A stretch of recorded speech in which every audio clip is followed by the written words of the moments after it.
now with former mayor of Houston, Annise Parker.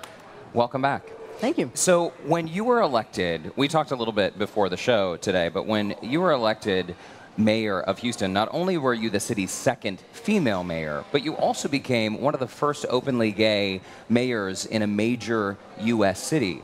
Were you surprised that when you won the election, it got so much worldwide attention? I was stunned. I'd already been elected 6 times citywide in Houston by the time I became mayor, and I was used to it. Houstonians were used to it. But then when it did garner worldwide media coverage, it was either lesbian mayor of Houston or Houston. How did this happen in Houston? And it really gave me an opportunity to talk about what a cool city Houston is and how diverse it is, and you know, open-minded and tolerant and cosmopolitan. Yeah. Do you think that that shows that a lot of people in other states maybe have an opinion of Houston that is totally upside down? Yes, absolutely. And I think for a long time, Houstonians really didn't care what the rest of the world thought of them. People were moving here, business was good, and it's not that Houston became cool when I was elected, but they started to look at Houston in a different way. And so all of a sudden we started popping up on best of lists that we never would have before. You know, coolest city by Forbes, or City of the Year with Fast Company magazine, those sorts of things. You made us the coolest city in Forbes magazine. I didn't make us the coolest. We were. I just kind of brought the spotlight down here. What do you think it is about Houston that allows people to gravitate to it? Obviously, there's oil and gas industry here, but there also seems to be a mindset here that you just sort of described, this open, cool factor. People move for jobs. So we have had a better economy than most of the rest of the United States for a long time.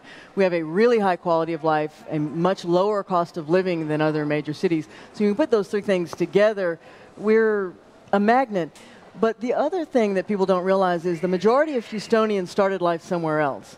I was born and reared here as were my parents. Yeah, public school girl. But most of Houston came from somewhere else, and 1 in 4 Houstonians is foreign born.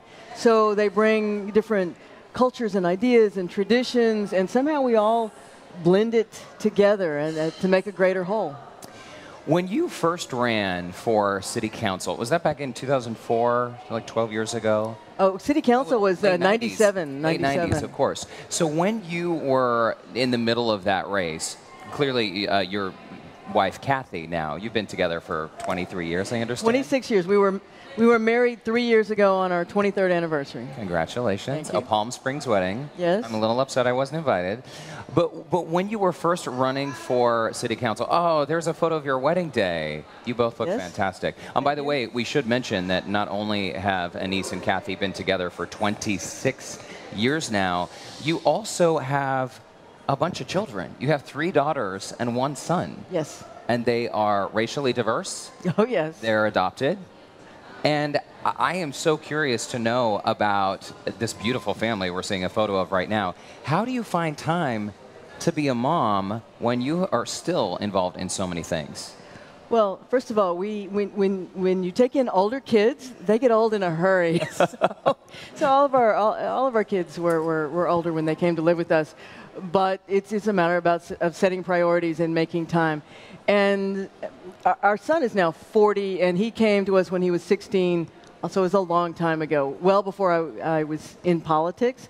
And for the girls, we adopted them as I was running for controller. So most of the time when they were younger, not really young, I was in an administrative post where I got to go home at the end of the day. It made a big difference. I could not have done it as mayor. Mayor is really an all-consuming job. And by the way, when you say that your oldest son, who came to you when he was 16, he came to you because he was a homeless boy on the street after being kicked out of his house for being gay. His parents kicked him out. You took him in and gave him a house key. Yes. That's the short I mean, I think that says a lot about your character and the type of woman that you are. Looking ahead, Hillary may become the first female president of the United States. Obviously, you know, I'm doing the happy dance in anticipation. I'm sure hoping. you are. I mean, I don't have to be a female to believe that women should make the same amount of money as men. Someone doesn't have to be gay or a racial minority to believe that everyone deserves equal treatment under the law. As far as we've come, we still have a ways to go, though, in terms of many, many issues. So what do you see as one of the most critical issues facing Houstonians still? Oh, we've segued from national politics to local politics. It all comes down to the dignity of work and the ability to make a living and jobs in the economy, whether we're talking nationally or locally. And the biggest impediment for the city of Houston has been the fact that we had an out-of-control pension system. Bill White did yeoman's work on it when he was mayor. I made a little progress when I was mayor, and I really hope that Mayor Turner is able to turn that around and bring our pension costs into alignment so then we can actually invest in the city in the way the city deserves. Because a city is a platform on which people build their lives. And by providing the appropriate level of services, affordable services to our citizens, we allow the continued growth and expansion that we've enjoyed over the last few decades.